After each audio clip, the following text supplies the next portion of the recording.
Mobile फोनबाटै EDV को online form भर्नको लागि योग्य फोटो कसरी बनाउने?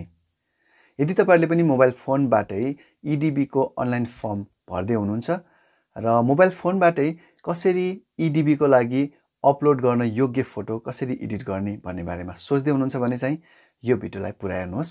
म तपाईहरुलाई तपाईहरुको आफ्नै मोबाइल फोनबाट EDV को फोटोलाई कसरी बनाउने भन्ने बारेमा यो भिडियोमा सिकाउन गइरहेको छु। नमस्कार साथीहरु, म प्रजन राई र यहाँलाई स्वागत छ mission top Nepali tech YouTube च्यानलमा। आउनुहोस् ढिलो नगरी भिडियोलाई सुरु गरौँ।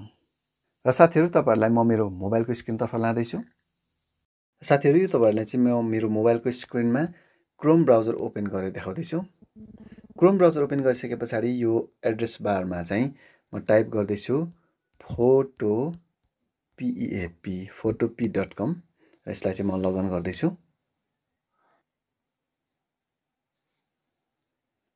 र यहाँ देख्न सक्नुहुन्छ photopep.com को वेबसाइट चाहिँ ओपन भइसकेको छ। यो चाहिँ अनलाइन फोटो एडिटर सफ्टवेयर हो र यसमा चाहिँ म क्रोम ब्राउजरको माथिल्लो साइडमा रहेको 3 डटमा क्लिक गर्दै छु।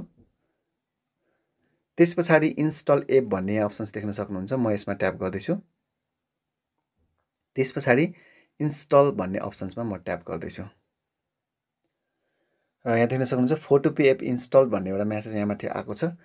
अब चाहिँ म ब्याक गरेर होममा जाँदै छु, होम स्क्रिनमा। र यहाँ देख्न सक्नुहुन्छ फोटोपीको एप्लिकेसन चाहिँ मेरो यहाँनिर चाहिँ स्क्रिनमा चाहिँ देखा परिसकेको छ र यसलाई चाहिँ म एकचोटि ट्याप गर्दै छु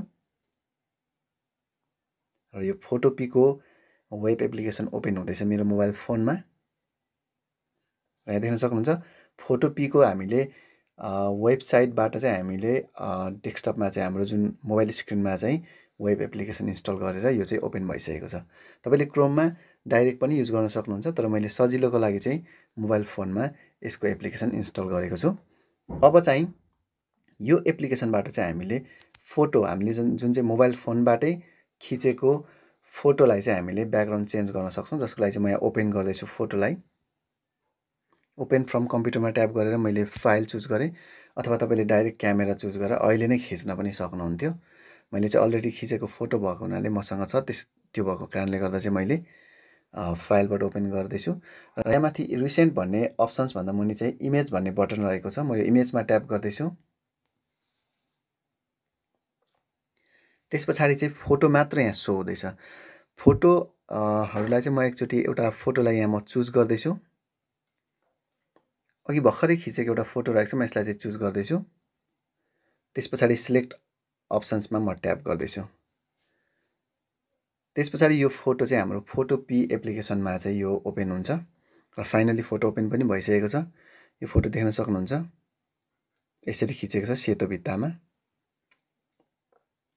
तपाईले सेतो, फुस्रो, हरियो अथवा रातो जस्तोसुकै नीलो अथवा जस्तोसुकै कलरको ब्याकग्राउन्डमा फोटो खिच्नु भएको छ भने पनि यो photopee.com बाट चाहिँ तपाईले फोटोको ब्याकग्राउन्डलाई एक क्लिकमा रिमुभ गर्न सक्नुहुन्छ, त्यो पनि हाई क्वालिटीमा। सो अब चाहिँ मैले माथि देख्न सक्नुहुन्छ फाइल एडिट इमेज लेयर भन्दा यता सिलेक्ट भन्ने मेनु छ, सिलेक्ट मेनुमा ट्याप गर्दै छु र रिमुभ बिजी भन्ने अप्सन्समा म ट्याप गर्दै छु। यो अप्सन्सबाट चाहिँ हामीले फोटोलाई सिंगल क्लिकमा नै ब्याकग्राउन्डलाई रिमुभ गर्न सकिन्छ। केही बेर लिन्छ, यो चाहिँ प्रोसेसिङ भइरहेको छ ब्याकग्राउन्डमा।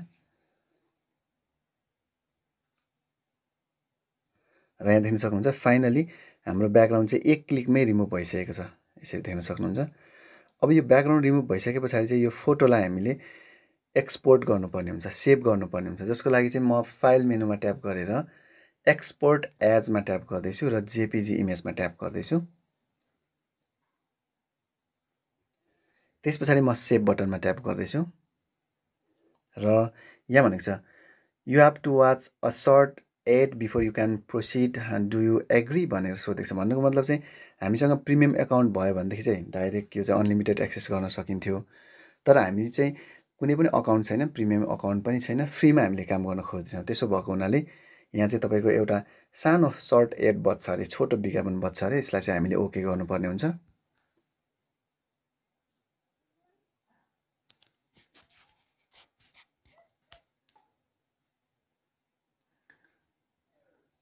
र यसरी डाउनलोड भइसकेपछि चाहिँ हाम्रो यो फोटो चाहिँ हाम्रो ग्यालरीमा आइसकेको हुन्छ र ग्यालरीमा आइसकेपछि चाहिँ अब हामीले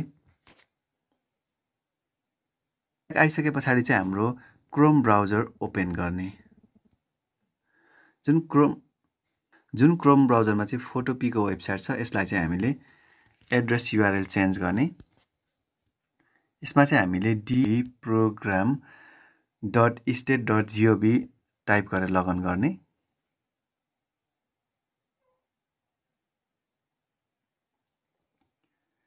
त्यस पछाडि इलेक्ट्रोनिक डाइभर्सिटी भिजा प्रोग्रामको चाहिँ होम पेज ओपन हुन्छ र यसमा चाहिँ हामीले क्याप्चा कोड इन्ट्री गर्ने।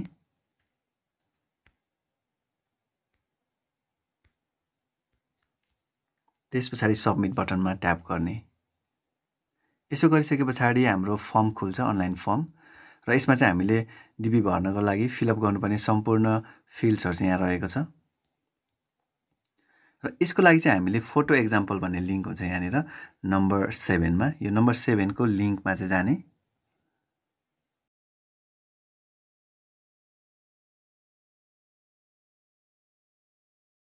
हामीले फोटो एक्जाम्पलको वेबसाइटको पेजमा हामी आइसकेका छौं र यहाँ चाहिँ हामीले यहाँ तल देख्न सक्छौं अब फोटो भनेको छ, यसको तलबाट चाहिँ फोटो टुल भन्ने एउटा लिंक रहेको छ। चाहिँ हामी जाने।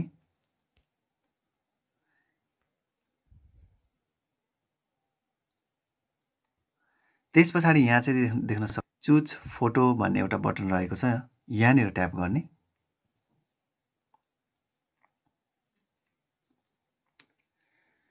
त्यस पछाडि चाहिँ भर्खरै ब्याकग्राउन्ड चेन्ज गरेर सेभ गरेको फोटो रहेको छ, यो लास्ट सबैभन्दा माथि, यसलाई चाहिँ चुज गरेर डनमा ट्याप गर्ने।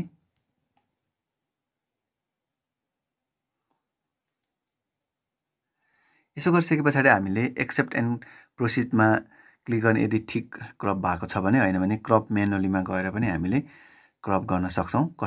कस्टम तरिकाले पनि हामीले यो फोटोलाई क्रप गर्न सक्छौं। अनि त्यस पछाडि चाहिँ हामीले यसलाई एक्सेप्ट एन्ड प्रोसिडमा ट्याप गर्ने। त्यस पछाडि चाहिँ यो फोटोलाई हामीले download image to your device भन्ने लिंकमा यो टेक्स्टमा चाहिँ ट्याप गर्ने। त्यस पछाडि यहाँ देख्न सक्नुहुन्छ फाइल डाउनलोडेड भनेको छ, यसलाई म ओपनमा ट्याप गर्दैछु। र अब चाहिँ हामीले यो फोटोलाई हाम्रो EDV को अनलाइन फर्म भर्दाखेरि युज गर्न सक्छौं, अर्थात अपलोड गर्न सक्छौं। र यसरी तपाईहरुले पनि तपाईहरुको आफ्नै मोबाइल फोनबाट EDV को फोटोलाई एडिट गरेर आफ्नै मोबाइल फोनबाट EDV को अनलाइन फर्म भर्न सक्नुहुनेछ। आशा छ यो भिडियो तपाईको लागि उपयोगी पनि भयो नै होला। कृपया भिडियो मन पर्यो भने यो भिडियोलाई एक लाइक गरिदिनुहोस् अनि तपाईहरुको साथीहरुलाई पनि शेयर गर्न नबिर्सनु होला। यदि तपाई यो च्यानलमा नयाँ हुनुहुन्छ भने चाहिँ कृपया च्यानललाई सब्स्क्राइब पनि गरिराख्नुहोस्। म यस्तै अर्को उपयोगी भिडियोको साथमा फेरि पनि उपस्थित हुने बाचाका साथ बिदा हुन चाहन्छु। नमस्कार।